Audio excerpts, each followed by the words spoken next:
Xiaomi のロボット掃除機の動作とカーペットを回避する方法をご紹介します。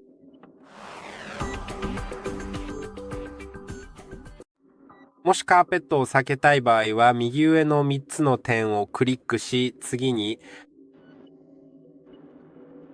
カーペット清掃の設定を選択してください。次にカーペット認識が有効になっていることを確認し、カーペット回避を選択します。